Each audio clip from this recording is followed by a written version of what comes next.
Bismillah. Assalamualaikum warahmatullahi wabarakatuh. Alhamdulillah wassalatu wassalamu ala Rasulillah wa ala alihi wa ashabihi wa mawala amma ba'd.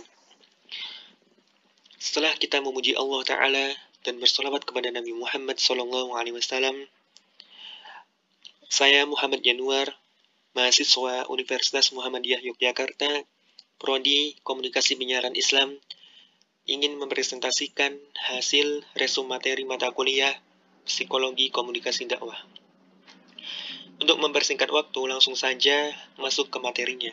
Materi yang pertama yaitu Islamic Communication Question. Kecerdasan komunikasi atau Communication Question adalah teori bahwa komunikasi adalah keterampilan berbasis perilaku yang dapat diukur dan dilatih. Dalam Islam, Umar bin Khattab radhiyallahu anhu pernah berkata, seseorang bisa jadi di dalam dirinya ada 9 akhlak baik dan akhlak buruk. Tetapi yang satu ini mengalahkan yang 9 dalam dirinya, maka takutlah pada kegelinciran lisan. Perkataan beliau menunjukkan bahwasanya sangat fatal sekali jika kita tidak bisa mengontrol lisan kita dalam berkata-kata. Maka berhati-hatilah dalam berkata-kata. Kemudian, begitu bahayanya lisan hingga mengalahkan amal yang lain. Orang bijak pernah berkata, seseorang bisa diketahui sifatnya melalui ucapannya atau lisannya. Hal ini sangat berkaitan dengan komunikasi. Komunikasi verbal atau bahasa dan komunikasi nonverbal atau simbol atau peraga. Mereka menilai komunikasi yang sangat sensitif adalah komunikasi verbal. Pembicaranya disebut komunikator dan pendengarnya disebut komunikan. Kemudian pembahasan berikutnya yaitu mengenai prinsip qaulan. Ada 4 prinsip qaulan. Yang pertama yaitu qaulan balighun. Apa itu qaulan balighun? Qaulan balighun adalah kata-kata efektif. Tujuan dari qaulan balighun sendiri yaitu untuk meminimalisir kesalahpahaman. Karena faktanya kita sering salah paham dalam komunikasi. Penyebabnya bisa beragam, mulai dari perbedaan latar belakang, nilai, pendidikan, budaya, dan pengalaman sampai perbedaan jenis kelamin. Kita dapat mencontoh Rasulullah SAW dalam berkomunikasi. Suatu hari, Aisyah radhiyallahu anha pernah berkata, sesungguhnya Rasulullah tidak pernah melontarkan perkataan sebagaimana yang kalian lakukan. Rasulullah SAW selalu berbicara dengan sangat hati-hati agar pendengarnya mempunyai kesempatan dalam memahami keseluruhan topik pembicaraan. Baik, kemudian prinsip yang kedua yaitu qaulan maysur. Dalam prinsip ini atau qaulan maysurun atau kata-kata yang pantas, mudah dicerna, yang mudah dimengerti. Hal ini sangat ditekankan dalam Islam, karena ucapan seorang muslim haruslah baik dan layak didengar. Seorang yang cerdas dalam berkomunikasi, yaitu orang yang dapat menyesuaikan dengan siapa ia berbicara dan dengan bahasa apa ia berbicara. Kemudian, prinsip yang ketiga yaitu prinsip qaulan layyinan atau berbicara lemah lembut. Seorang komunikator yang sukses adalah orang yang memiliki kemampuan untuk mengungkapkan kebenaran dan arahan yang baik dan lemah lembut. Begitu pula sabda Rasulullah SAW. Sesungguhnya Allah Maha Lembut dan menyukai kelemah lembutan dan akan memberikan kepada orang yang lemah lembut banyak hal yang tidak diberikan kepada orang yang kasar. Hadis riwayat Abu Dawud. Hadis tersebut menunjukkan betapa pentingnya menjaga kelembutan dalam berkata-kata. Itulah seharusnya yang tertanam kepada kita semua sebagai seorang muslim.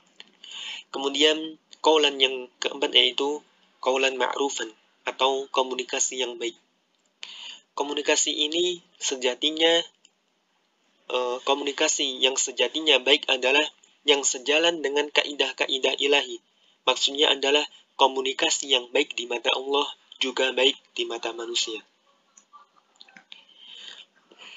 Baik. Jadi untuk kesimpulan dari Islamic Communication Question yaitu Communication quotient merupakan kecerdasan dalam berkomunikasi, di mana komunikator terlihat dapat menyesuaikan pembahasan pembicaraannya dengan berbagai sifat halayak sesuai dengan tempatnya, dan juga memiliki karakter yang dapat mencerminkan sifat dan kepribadian dari komunikator supaya dapat terekam dengan baik oleh sang penerima pesan. Kemudian materi yang kedua yaitu personal branding. Personal branding mengacu pada proses membangun personal publik. Personal branding adalah praktik untuk mempromosikan diri, karir, dan pencapaiannya sebagai sebuah merek. Personal branding merupakan proses mengembangkan dan mempertahankan reputasi dan kesan individu.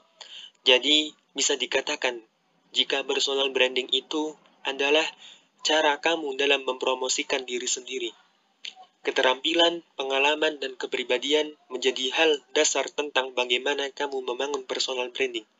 Kamu harus mengkombinasikan di antara ketiga hal tersebut untuk menciptakan diri kamu akan dikenal orang. Kemudian, manfaat dari personal branding yang pertama yaitu pengembangan kepercayaan. Yang kedua, keuntungan dalam keyakinan. Yang ketiga, membangun koneksi. Yang keempat, membangun kredibilitas. Dan kelima, memiliki authenticity. Kemudian, masuk ke materi berikutnya yang ketiga yaitu brand awareness dan brand association. Apa itu brand awareness? Brand awareness adalah kemampuan konsumen untuk langsung mengenali dan mengingat suatu merek hanya dengan melihat sesuatu, baik dengan warna, logo, image, dan sebagainya yang menggambarkan identitas suatu brand. Kemudian, apa itu brand association? Brand association atau asosiasi merek adalah kesan yang melekat dalam benak seseorang begitu melihat objek yang berhubungan dengan suatu produk, barang, ataupun jasa tertentu. Yang dikedepankan di sini adalah merek, sehingga banyak pemilik produk yang mendesain merek dan logonya dengan cara semenarik mungkin supaya dapat diingat dengan mudah oleh para konsumen sejak pengalaman interaksi pertama. Kemudian tujuan dari brand association yaitu sebuah merek adalah seperangkat asosiasi, biasanya terangkai dalam bentuk yang bermakna. Asosiasi dan pencitraan keduanya mewakili berbagai persepsi yang dapat mencerminkan realita objektif. Satu merek yang telah mapan akan mempunyai posisi yang menonjol dalam suatu kompetisi karena didukung oleh berbagai asosiasi yang kuat. Kemudian tujuan dari brand awareness yaitu untuk meningkatkan loyalitas konsumen melalui banyak cara, seperti ketika membeli air mineral, tentu kita teringat pada satu merek air mineral yang mereknya sudah tertanam kuat dalam ingatan, yaitu Aqua. Padahal produk yang kita beli adalah mineral ataupun Fit dan lainnya. Akan tetapi kita masih terkadang menyebutnya dengan sebutan Aqua. Kemudian materi yang berikutnya yang terakhir yaitu karakteristik perceiver. Faktor yang mempengaruhi persepsi. Yang pertama yaitu pihak pelaku persepsi. Yang kedua, objek atau target yang dipersepsikan terdiri dari latar belakang, kedekatan, bunyi, dan ukuran. Yang ketiga yaitu konteks dalam persepsi yang dilakukan. Situasi dalam konteks mencakup waktu, keadaan atau tempat kerja, dan keadaan sosial. Pihak pelaku persepsi. Seorang individu memandang pada suatu target dan mencoba menafsirkan apa yang dilihatnya. Kemudian penafsiran itu dipengaruhi oleh karakteristik-karakteristik pribadi dari pelaku persepsi itu sendiri. Di antara karakteristik pribadi yang mempengaruhi persepsi adalah sikap, motif, kepentingan, atau minat, pengalaman masa lalu, dan pengarahan. Mungkin cukup sekian yang bisa saya sampaikan, kurang lebihnya mohon maaf. Wassalamualaikum warahmatullahi wabarakatuh.